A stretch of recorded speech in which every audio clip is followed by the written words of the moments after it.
Thank you. So I just want to know if you can talk a little bit about the relationship between you and your producer or producers, and if you could talk about if the relationship is different when you've worked on a television show as opposed to a film. Yeah, well, in TV, the producer is queen. You control everything. Director, again, it's a different director every week. You come in, you do your best, and then you're gone. But the producer controls everything. Film is the complete opposite. Director is queen. The producer-director relationship is so interesting, and there may be people here who want to be producers. I couldn't be a producer. I could be a creative producer, but I'm such a control freak. And like, if I feel like I'm right, then like, I feel like I know I'm right. So it's very tough if I'm not in control and able to say, you know, do the scene this way or have the actor wear this and not that. I don't know how producers do it. And I've honestly asked producers who work with me, like, like what fulfillment do they get? Because for me, it's so creative being a director. A producer, your job is to sometimes find the material, help cast it, though ultimately that's a director's job, honestly, is dealing with the crap. Like if an actor doesn't want to come out of a trailer, you know, things like who wants to deal with that? But some producers are really good at doing that, selling a film. Stephanie Lane, who came aboard as a producer for this, she is great in a room. Like she goes in there and sells it. I just sit there and I'm like, you know, my script is my pitch, you know. So some people are very good at it.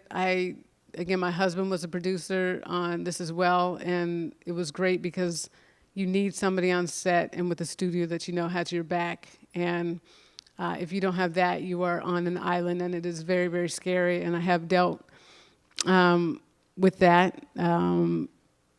It's tough. So I'm still looking, honestly, because my husband and I is just different. We produce each other's stuff, but having that producer who can deal with the studio and have your back, I haven't quite found that perfect person yet. Because also I like working with female producers as well. So I'm looking for that great relationship where, you know, you're fighting together for something. And a producer, it's a weird thing because you have to maintain a relationship with the studio and you want to protect your director. So what side do you fall on? And it's a tough thing. And again, I don't like being a producer. I don't like having to deal with the crap. I just want to be creative. But again, some people love that aspect of it. Okay. Goodness. They'll keep you here all night, so you have a choice of when you want to stop. Cool. So, I know, like, thank you. I think that you have, like, a really good way of kind of giving some complexity to the supporting characters. How do you know, like, how much to put into them and how much to, because, like, Kaz wasn't outwardly saying, like, this is my dad and I have to, like, but it was subtle. So, like, how do you do that and how do you know when it's right? Wow. I think it comes from, that comes through the rewriting process. I mean, I know what the story was. It was Noni and Kaz's story, but if it was just a love story, nothing else was going on, I think it becomes boring. Like a story should have other aspects. So it was about developing the supporting cast, and it's important that every single character has its own arc. I think some people forget that and only focus on your first two characters, your main characters. My husband, who used to be actor, taught me the best thing about writing, which is with every character, make sure they have objective, obstacle, and action. And you have an overall one for the entire film, but each scene, every character should have that as well. It helps you as a writer to keep your characters active, and then it helps as a director when you're talking to your actors about what your actor wants. So it's, you know, for Noni, you know, what does she want? She wants to have her own voice. Her obstacle is that her mother's pushing her into this hypersexualized persona, and she thinks she can't be successful without that. So her objective was to take control and jump off the balcony. So that was the overall arc. And so then it's about making my character, how can she fight against the obstacle so that she can get her objective. So don't just do that with your main characters, do it with your supporting characters, and then it feeds and tells you what your supporting characters need to do and gives them a full life as well, as opposed to just being there to service the main characters. Right here in front. Yeah. All right, thanks. So I had a question about, as a writer-director, about the sort of producer relationship, but specific to like when you meet a producer, you're at a networking event such as the Athena Film Festival, and you meet someone and they give you their email. How do you go about like the follow-up process and sort of like walking the line between not trying to just like pitch your stuff to them all the time and about like cultivating that relationship? Like how do you sort of balance that? Well, if you have the script already written, then let them read the script. And then you sit, and if you guys have the same vision of what the movie should be and you click, I mean, you've got to click with the person. You have to see the film the same way. And then look at their track record. And that's not to say maybe it's a first-time producer that's just hungry and you know they're going to bust their ass to make it happen. It's really, you've got to go with your gut. And the thing is, it doesn't have to be forever. If you try and it doesn't work, or they're not able to get it off the ground, or you feel like you're starting to see it a different way, then you part ways, hopefully amicably. But you do need that support, and if somebody's willing to step out and help you get your vision out there, I mean, that's a beautiful thing. So let them read your script, but also copyright your script before you send it to anybody. Register it with the Writers Guild. It costs $10. But you've got to do that because sadly people do steal ideas. So again, before you send it to any studio, any production company, any producer, register it with the Writers Guild. Great. Right here. What are 3 characteristics of an actor that attract you to them, either in the casting process or while shooting? Acting chops, absolutely. Work ethic and bravery. You just want to make sure. I mean, the acting chops is what turns me on as a director. Actors that have craft. I mean, Sanaa went to Yale Drama School. Gugu went to Royal Academy of Dramatic Arts. And it's a luxury as a director that they can fall back on that training that they have. The work ethic, like you need somebody that's going to kill themselves for you. Again, Sanaa never playing ball before and training so hard to be believable in that role. Gugu training 6 months of dance rehearsals 3-4 times a week, 3-4 hours a day, turning herself into an actual musical artist. If she didn't put that work in, the movie wouldn't be believable. So you want actors that will give you that. And then just that bravery to go there, especially if you're ever doing a love story. I mean, I'm upfront with the actors. It's like, I personally hate if I'm going to see a love story and like the actors are kissing and I don't believe it, like it takes me out of it. So be honest with the actors. Are you going to go there? And some actors are married and say like, I can't kiss with tongue because my wife or my husband will get bent out of shape. Then you can't do this role. I need you to go there. You're not Nate Parker, you are Kaz. And that was I had the conversation with both Gugu and Nate. Are you guys going to go there? Are you brave enough to let everything go and be real in that scene and in those rooms that we are? And both were there. So that bravery is really important as well. How about right here? Is there a book, either current or from the past, that you want to write a screenplay for?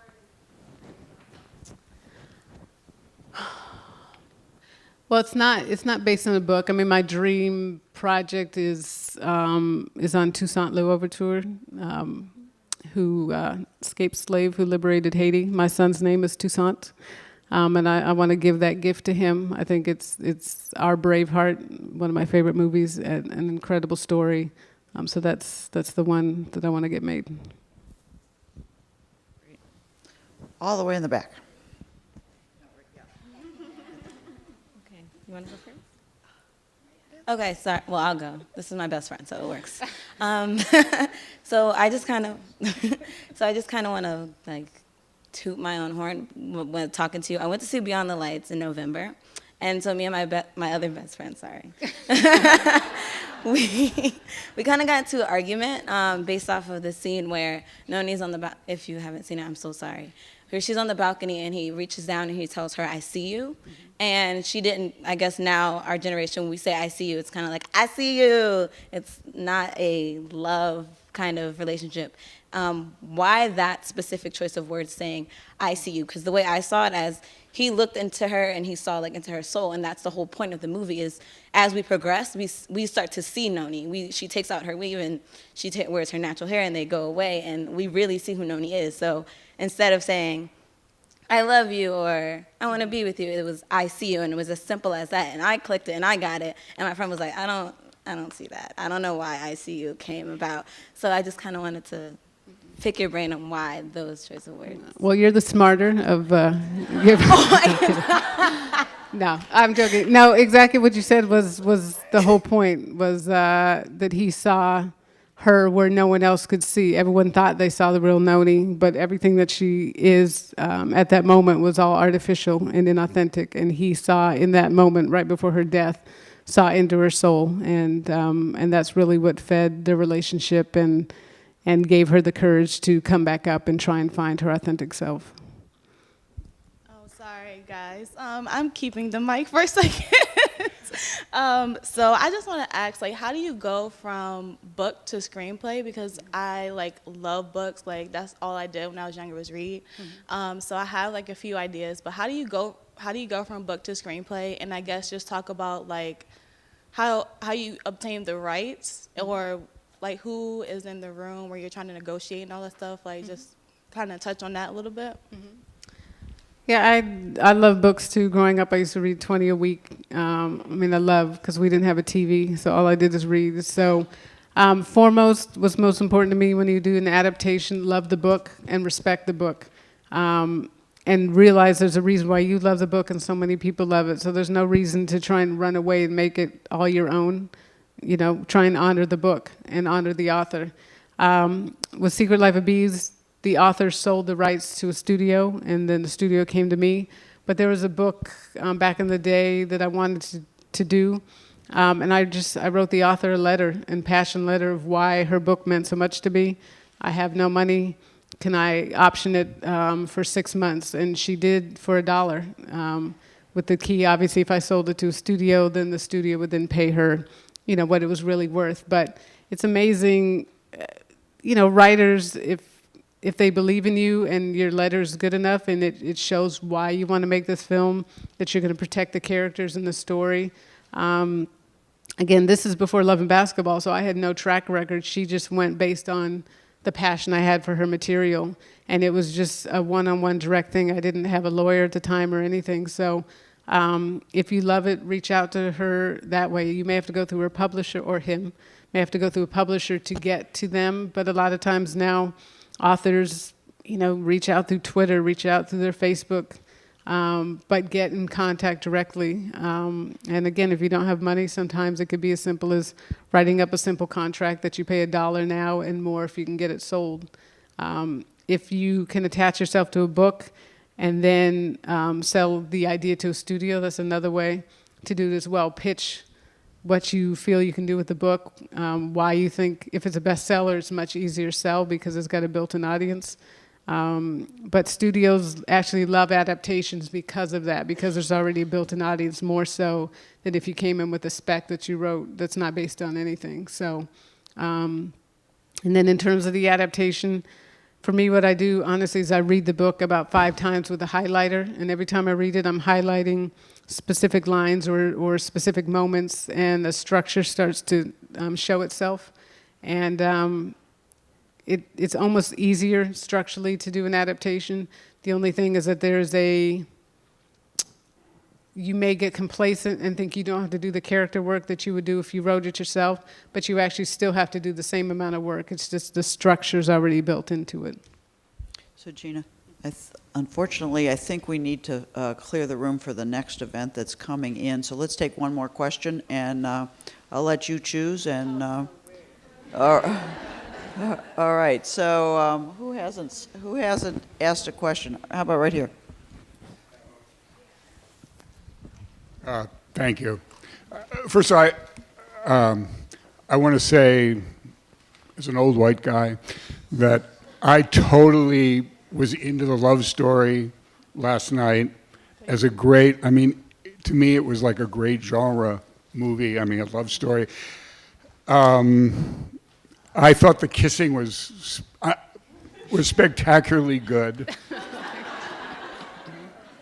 And real, which was what was so wonderful about it. I'm an actor myself, and I just was blown away by the work.